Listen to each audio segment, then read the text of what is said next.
Você vai ouvir agora Por Trás da Mídia, o podcast que te informa o que não foi dito. Olá, eu sou Dísna Torres. Está no ar mais uma edição do podcast Por Trás da Mídia. Com a proximidade das eleições, daremos continuidade sobre a nossa série com assuntos relacionados à política. Dessa vez, vamos falar sobre o papel do prefeito e do vereador. Qual a importância desses cargos para a população? Temos também o nosso fato e fake da semana e uma homenagem à banda sergipana Casaca de Couro. Você sabe qual é o papel do vereador e do prefeito na sua cidade? Sabe quais são as suas atribuições, o que eles devem fazer por nós enquanto representantes públicos? Para falar um pouquinho sobre isso, nós convidamos o professor Dr. Cristiano Bodar, que é professor atualmente do Programa de Pós-Graduação em Sociologia da Universidade Federal de Alagoas, da UFAL, e é também o criador do blog Café com Sociologia, que atua desde 2009 como um espaço virtual para divulgar materiais utilizados pelo professor nas aulas de Sociologia do ensino médio. Um blog muito informativo. Vamos conversar com ele, vamos ouvi-lo? Tudo bem, Cristiano? Pessoal, hoje nós estamos recebendo o Cristiano Bodar. Pronunciei certo o seu nome? Isso mesmo.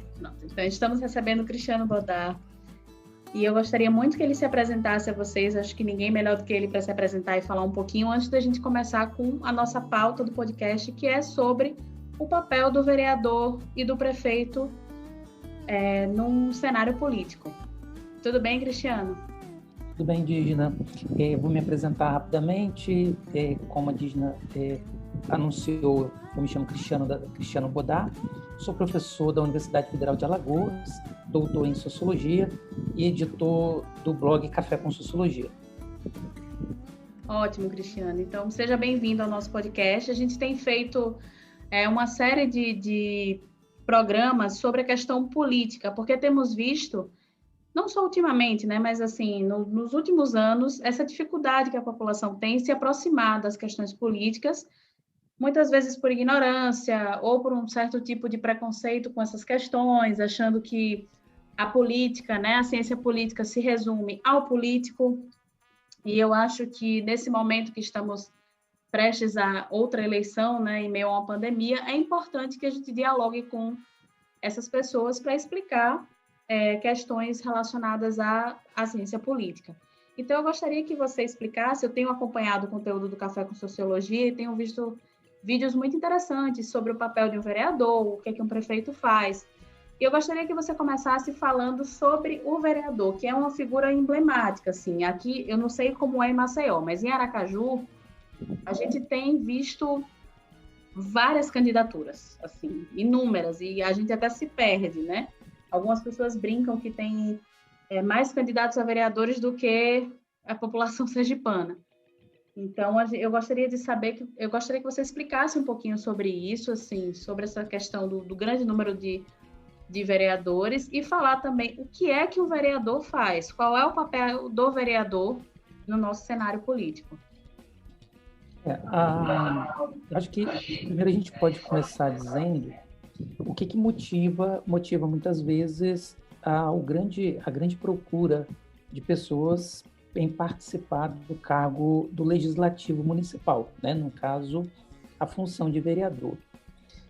Na verdade, existem vários fatores que se somam, né, e colaboram para que nós tenhamos uma ampliação cada vez maior de interessados.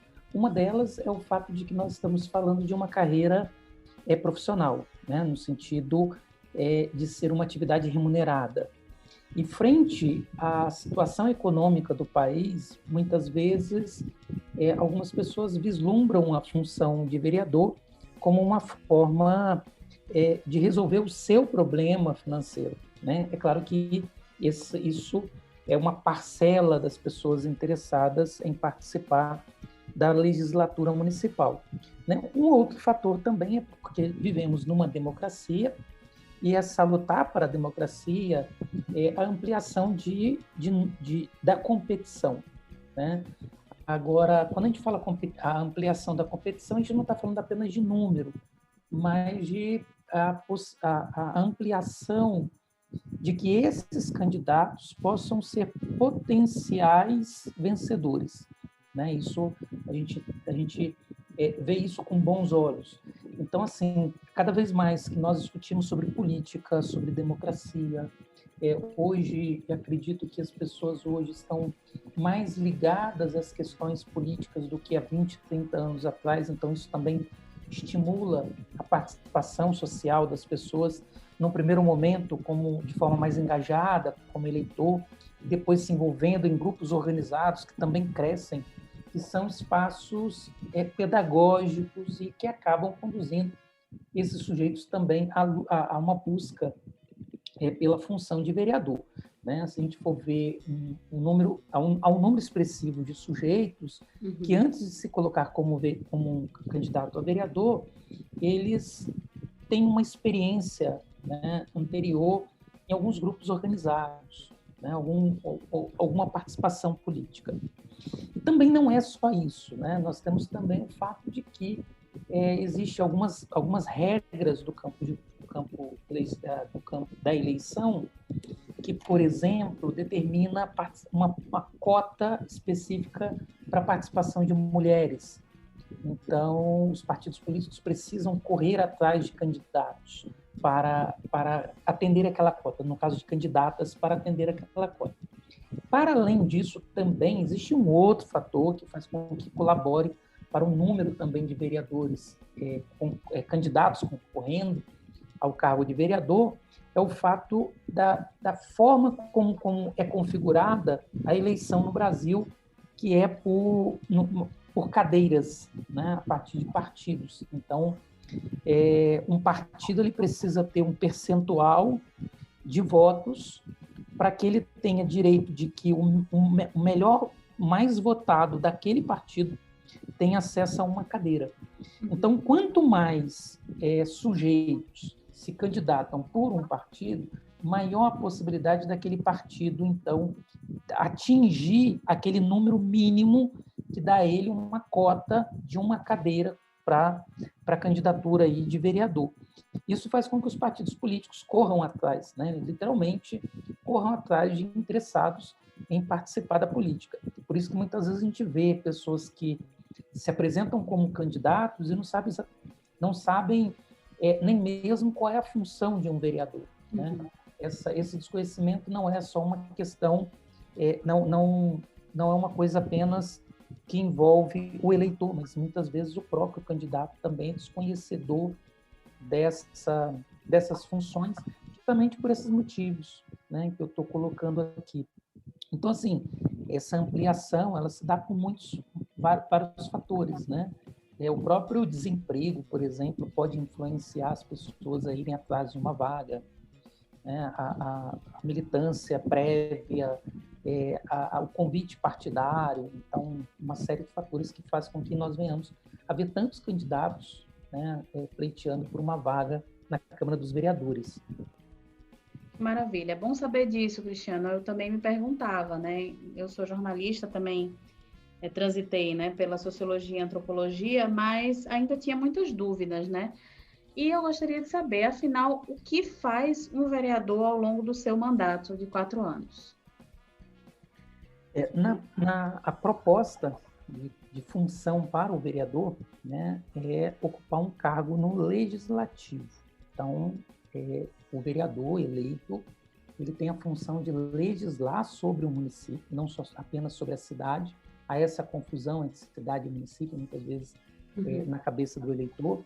Então, nos limites do município, então, ele é responsável de elaboração de leis e de fiscalização do executivo municipal, né, que envolve o prefeito, o vice-prefeito, os secretariados. Então, ele é responsável tanto de criar leis e fiscalizar para que o executivo cumpra essas leis aprovadas no município. Então, isso nos indica que um vereador ele precisa ter conhecimentos mínimos de direito, de jurisprudência, de constituição, de lei orgânica municipal. Ele precisa ter uma ideia mínima de como se configura uma lei, que tipo de lei é possível ser produzida, que tipo de lei não é possível ser produzida. Então, demanda do vereador, espera-se de um vereador que ele tenha um conhecimento mínimo, né, do campo do direito. Não necessariamente seja um advogado, um profissional do direito, mas que tenha uma noção mínima de como legislar. E também tem uma noção mínima de gestão pública, porque ele vai precisar fiscalizar o executivo. Então, ele precisa entender de orçamento, ele precisa entender um pouco de questões que envolvem administração pública, como licitação, as diversas modalidades de licitações, ele precisa acompanhar minimamente as políticas públicas que são desenvolvidas no município. Então, o vereador é um sujeito que precisa ter uma formação mínima para que possa fazer efetivamente exercer uma atividade que venha trazer benefícios para o município. Então, o vereador ele não pode ser um sujeito assim, como dizem, que cai de paraquedas num determinado momento da eleição e é eleito e lá aprende o que vai fazer. Eu acho que não é um bom caminho a eleição de sujeitos que não estão preparados para essa função que é tão importante, tão séria, que tem um impacto muito grande nos rumos do desenvolvimento de uma cidade, né, de um município, e, sobretudo, a sua atividade pode impactar positivo ou negativamente sobre o desenvolvimento socioeconômico, né, dos habitantes do município. Eu percebo que há uma dificuldade também, Cristiano, da população acompanhar o mandato dos vereadores eleitos, né? Então, muitas vezes as pessoas falam assim, mas tem o acesso à internet, né? Tem algumas páginas, no caso, relacionadas à Câmara, mas eu ainda percebo que as pessoas têm muita dificuldade de acompanhar, de fato, e de cobrar também, né, desses vereadores esse papel que eles exercem. Eu gostaria que você me dissesse de que forma que a população pode fazer esse tipo de cobrança ou acompanhar para além das redes, porque a gente sabe que o acesso à internet também não é um acesso para todos, né? Então, isso dificulta bastante. Sim, as atividades, tanto do executivo quanto do legislativo, elas precisam ser publicizadas, né? Ou seja, elas precisam tornar-se públicas. O primeiro tipo de cobrança que a sociedade deve fazer é justamente sobre a publicização dos atos, né? Ou seja, o vereador, o prefeito, os políticos que estão em cargos eletivos, eles precisam ser cobrados para que a informação ela chegue de forma adequada à população. Por que isso? Porque nós sabemos que nós vivemos numa sociedade bastante complexa em relação à divisão social do trabalho e as pessoas não têm muito tempo de acompanhar as atividades nem do prefeito, nem dos vereadores. Então, essa informação ela tem que ser facilitada. Nós sabemos que existe uma lei de transparência que deixa no site da prefeitura todos os atos, ou pelo menos orienta que os atos administrativos e legislativos estejam presentes no site da transparência da Câmara Municipal e da Prefeitura.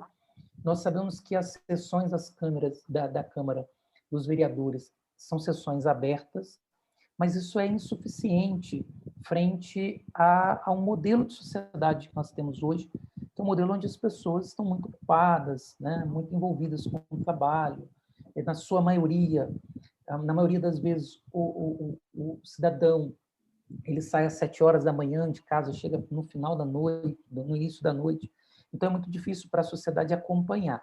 Então, as mídias sociais realmente é um espaço que vem sido utilizado cada vez mais, que facilita um pouco o acesso tanto ao acompanhamento quanto à denúncia, né? Levando em consideração que o político ele tem uma preocupação muito grande com o status dele, né?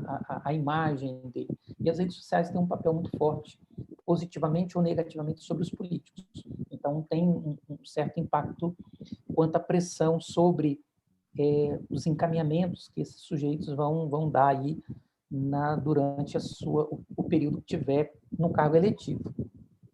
Agora, é extremamente importante, dentro das possibilidades, acompanhar esses sujeitos, né? Acompanhar de perto o que eles estão fazendo, mas frente às vezes, a impossibilidade, né, é por isso que nós temos esse modelo democrático que é de representatividade.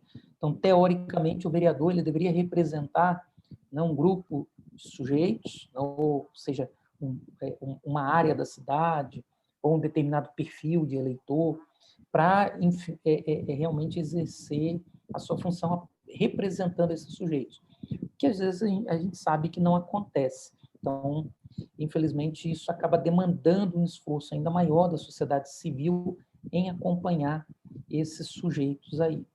Mas é uma tarefa um pouco difícil. Existem alguns espaços, como eu disse, alguns espaços para acompanhar, mas são espaços que demandam tempo para esse acompanhamento, e às vezes a própria linguagem, da forma como é publicizado as informações, não é tão acessível. Daí, como eu disse, a necessidade de exigir uma maior publicização, né, dos atos do executivo e do legislativo como o primeiro passo a um processo de acompanhamento. Então, acompanhamento, acho que precisa ter como primeira exigência a transparência e a acessibilidade. E aí, a acessibilidade não é só exigir que esteja lá no site da Câmara dos Vereadores, mas que esteja numa linguagem realmente acessível à população em geral. Muito bem, Cristiano, obrigada. E eu gostaria de saber também agora sobre o papel do prefeito, né? Nós já falamos sobre o papel do vereador um pouquinho, e eu queria saber também sobre isso, porque há também muitas controvérsias em relação ao que é o papel do prefeito, e também essa questão de quais são os candidatos que acabam sendo eleitos e como eles desenvolvem essas funções, que você falou um pouquinho também em relação ao vereador. Antes de falar do prefeito, eu gostaria só de fazer uma observação com relação àquilo que eu disse, que muitas vezes o próprio candidato ele não tem conhecimento, né, da função que estaria desempenhando caso venha vencer as eleições.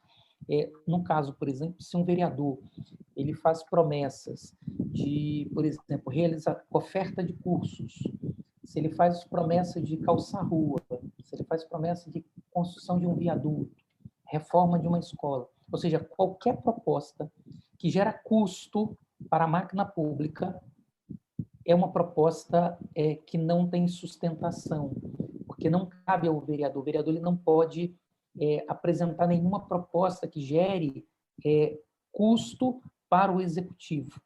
Então, nisso, quando a gente ouve um candidato fazendo esse tipo de proposta, de promessa, já se identifica que esse sujeito é bastante despreparado, ele desconhece a função que estará desempenhando. No máximo que ele pode prometer é que ele vai estar cobrando do executivo de que a escola seja reformada, que o viaduto seja construído, que cursos de formação sejam ofertados, mas ele mesmo ele não pode executar, porque não cabe a ele, enquanto legislador e fiscalizador dentro dos limites do município. Essa é uma informação muito importante. Passando, então, para essa sua pergunta com relação ao chefe do executivo municipal, né, que essa é a função do prefeito, é ser chefe do executivo municipal, ou seja, o responsável por toda a máquina pública. Dentre as funções desse sujeito, e aí vocês vão perceber que também é necessário que esse sujeito tenha conhecimentos básicos de diversas áreas, né, não só de gestão. Uma das funções do prefeito eleito é buscar recursos. Então, o prefeito ele precisa buscar recursos, ele precisa entender de gestão de recursos, justamente para garinhar recursos, porque a prefeitura, qualquer coisa que ele venha fazer, depende desse primeiro passo, que é arrecadar recursos, né? Seja arrecadar recursos via coleta direta ou indireta, né? Você tem coleta direta IPTU, indireta impostos sobre circulação, né? Que fica um percentual para o município. Enfim, ele precisa saber buscar recurso. E não só buscar recurso nos limites do município. Ele precisa buscar parcerias, saber buscar parcerias com outras esferas, né, que é, no caso, a esfera estadual e a esfera federal. Então, o prefeito ele precisa ser muito bem articulado também para que ele possa receber alguns recursos. A gente sabe que alguns recursos vêm para o município independente da vontade do governador do estado, independente da vontade do prefeito. Mas outra parcela desses recursos vem por meio de emendas parlamentares, por exemplo, por meio de programas ou projetos do governo estadual ou do governo federal, que não está na cota determinada para o município. Então, é importante que esse prefeito ele seja bem articulado aí com as esferas municipais e federais. E aí não é uma articulação meramente política, né? Uma articulação também técnica, porque muitas vezes para viabilizar, por exemplo, a construção de casas populares via programa federal, não é necessário apenas ter a capacidade de se aproximar do presidente, dar um tapa nas costas dele, né, de chamar de meu amigo, mas existe algumas demandas técnicas para viabilizar para que esses recursos cheguem efetivamente ao município e essas casas sejam construídas, né? Então, não é apenas a questão de contato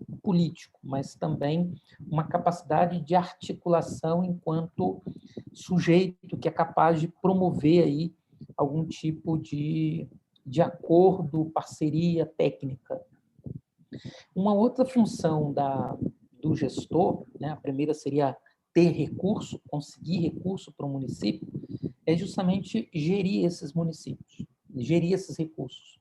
Então, ele vai ser responsável, por exemplo, pela elaboração do orçamento anual e do orçamento plurianual. Então, definir exatamente aonde vai se gastar esses recursos. Então, ele tem que ter conhecimento de gestão de recursos, justamente porque ele vai precisar fazer escolhas, né? E aí, durante a eleição, nós precisamos prestar muito bem atenção nas bandeiras trazidas pelos candidatos, porque essas bandeiras indicam mais ou menos aonde os recursos vão ser mais ou menos investidos. Então, se é por exemplo, um candidato que tem um discurso mais voltado para a elite, muito provavelmente, quando for elaborar o orçamento anual, né, que é a proposta de uso do recurso ao longo de um ano, ele vai direcionar a maior parte dos recursos para esse grupo que ele representa, né, que ele está representando durante a eleição. E aí entra uma situação, vou abrir um parênteses só para fazer uma consideração breve, e aí entra um problema brasileiro sério, que é o fato de que as prefeituras, em geral, elas priorizam investimento voltado às pessoas que já são beneficiadas, que moram em bairros de alto status social, ou áreas que têm empresários, né, seja com seus negócios ali, ou sua residência. Isso se dá porque, durante a eleição, o discurso se aproxima muito dos interesses da elite, porque, em geral, é a elite que acaba financiando a campanha desses sujeitos e que vai gerar todo um movimento, né, de convencimento dos demais. Então, os demais que não fazem parte desse grupo que vai ser beneficiado, acaba sendo conduzido pela propaganda, né, pelo número de pessoas na rua, com a cor da camisa do candidato, balançando bandeiras, então tudo isso. Então, eu sempre parto do pressuposto de que, quando o candidato ele tem muitos recursos vindos de um determinado segmento, muito provavelmente ele vai ser um prefeito, se eleito, representante quase que exclusivamente desse segmento. Então, é uma coisa que a população precisa ter em mente, porque justamente uma das funções do prefeito é fazer a gestão dos recursos. Uma outra coisa é a preocupação, uma outra função do prefeito é a manutenção da máquina pública. Ou seja, existe um funcionamento mínimo da prefeitura, que envolve funcionários, funcionários da saúde, da educação, das secretarias de obra, de todas as secretarias, de todas as áreas da prefeitura, e o prefeito ele precisa fazer a gestão dessa máquina, né, e fazer com que haja uma manutenção da máquina pública, no sentido de que a prefeitura funcione perfeitamente, as secretarias execute as suas funções, os funcionários sejam pagos, né? Isso Isso tem a ver com essa função de manutenção da máquina pública. E uma outra função do prefeito é a coordenação das secretarias. Embora ele vai eleger, né, ele vai selecionar, ele vai escolher pessoas que vão ficar à frente dessa secretaria, a rigor, ele é o gestor principal. Então, ele faz a coordenação dessas secretarias. É muito comum, por exemplo, ter uma secretaria chamada Secretaria de Governo, que auxilia o prefeito nessa gestão de secretaria, fazendo com que as secretarias dialoguem. Porque nós não podemos ter uma secretaria, por exemplo, que tem ações diferentes, em sentidos contrários, por exemplo, a uma secretaria de saúde com ações diferentes, muito distantes da Secretaria de Educação, né? Se as secretarias elas trabalharem de forma mais próxima, as políticas públicas funcionam melhor. E aí eu entro numa última função aí do prefeito, se eu não esqueci de nenhuma outra, que é o desenvolvimento de políticas públicas, né? Não só de execução de obras, né, que eu acabei não falando, mas de políticas públicas. E aí a política pública demanda planejamento, demanda conhecimento da realidade local, conhecimento do perfil da sociedade, né, que compõe esse município. Então, acaba demandando um conhecimento não só de políticas públicas, mas também um conhecimento demográfico, um conhecimento das necessidades da população. E, em geral, uma política pública bem-sucedida, ela é feita a partir de análises técnicas. Então, isso faz com que o prefeito também tenha uma necessidade mínima, ainda que ele tenha apoiadores em secretarias, ele tenha conhecimentos mínimos de gestão de políticas públicas.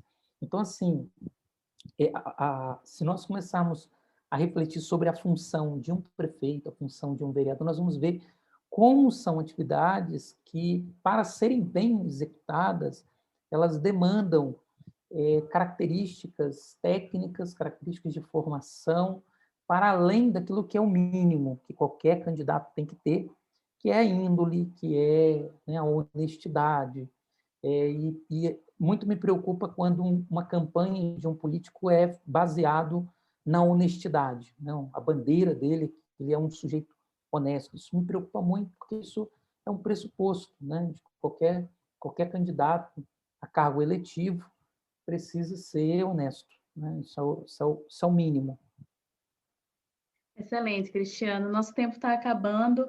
Adorei conversar com você. Lhe agradeço muito pelo bate-papo. Eu acho que você trouxe à tona questões muito importantes e eu espero que os nossos ouvintes aprendam mais e cobrem mais também desses candidatos, que a gente fique mais a par de tudo que está acontecendo. Eu que agradeço, Dígina, pelo espaço, né? Agradeço àqueles que estão nos ouvindo e espero que aquilo que foi dito aqui possa contribuir de alguma forma, em alguma medida, para a reflexão desse momento tão importante, que é o momento de escolha desses sujeitos que precisam ter uma capacitação mínima para ocupar essas funções. Eles não devem ser eleitos para resolver os problemas deles, mas os nossos problemas enquanto sociedade. Então, isso precisa ser levado em consideração na hora de escolher os nossos representantes. E a nossa homenagem dessa semana, a personagem que nós escolhemos é nada mais, nada menos do que a banda sergipana Casaca de Couro. A banda foi formada em 1998 e tem participado de vários eventos pelo Brasil, levando o que há de melhor da gente, né? Muito forró. Mescla percussão com acordeon, com violino e muita animação. O grupo é bastante conhecido e recebeu todo esse reconhecimento do público e da crítica, ganhando vários prêmios, tanto em Sergipe, né, como a melhor banda de forró pé de serra, cantora revelação, melhor cantor de forró. Nos últimos anos, a banda tem investido em novos projetos para além do período junino, né? Claro que com a pandemia esses projetos tiveram que dar uma pausa, mas eles pensavam em levar o forró para vários espaços, seja nas escolas ou em outros locais fora daqui do Nordeste, para poder divulgar a nossa cultura. Vamos ouvi-los?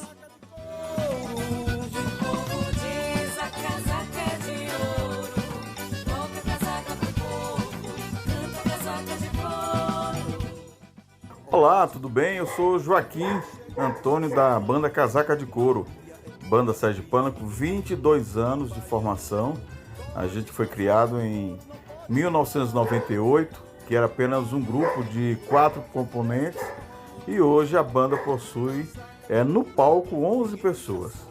E com a estrutura de produção a gente chega a 20 pessoas trabalhando conosco. A banda ela começou fazendo shows aqui em Sergipe e logo a gente ampliou. Nós ganhamos o Sesc Canção em 2004 e a partir daí temos feito várias composições também, hoje conhecida do público forrozeiro. E aqui no Nordeste, a Casaca de Couro tem viajado muito.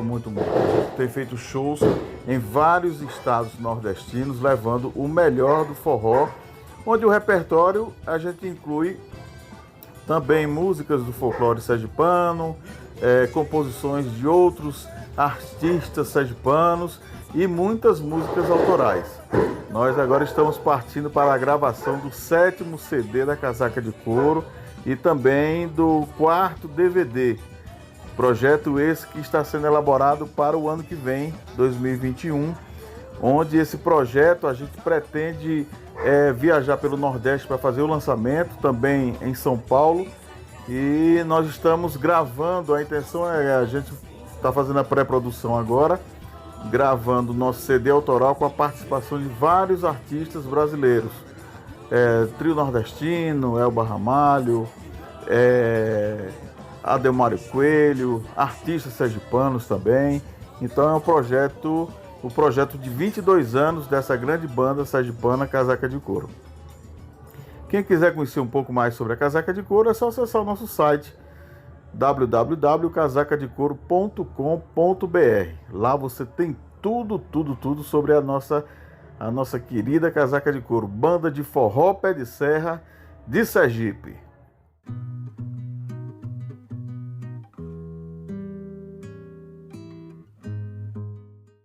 Criamos o quadro Apoio Cultural com o objetivo de fomentar a economia solidária. Nesta semana, quem vem vender o seu peixe é Alexandro, da Sapienza. Vamos ouvi-lo. Apoio Cultural. Acelere seus resultados com a Sapienza.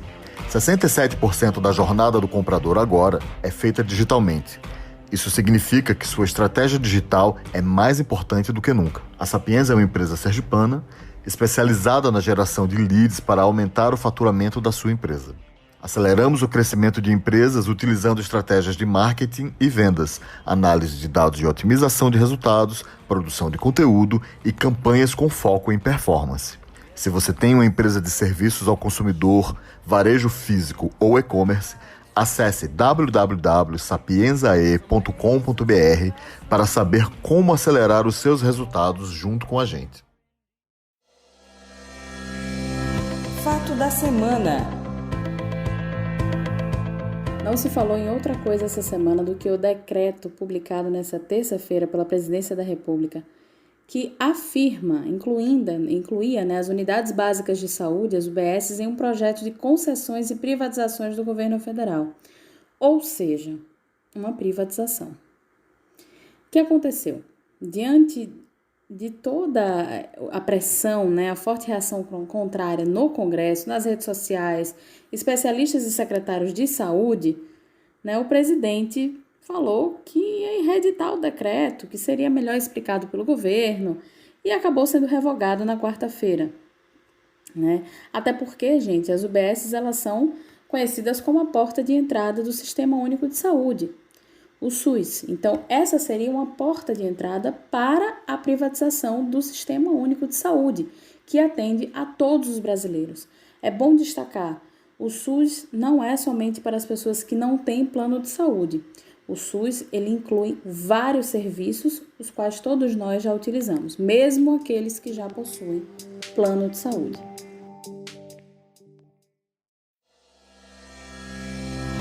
Fake da semana.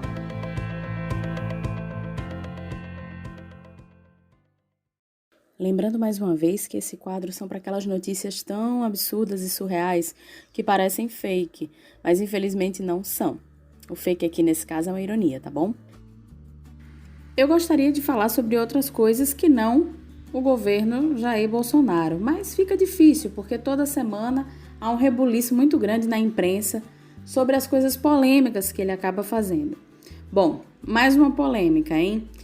Ele foi visitar o Maranhão essa semana e fez um comentário bastante homofóbico sobre o Guaraná Jesus, que, por sinal, Bolsonaro não sabe, mas foi criado por um ateu em 1927. Esse Guaraná é tradição no Maranhão.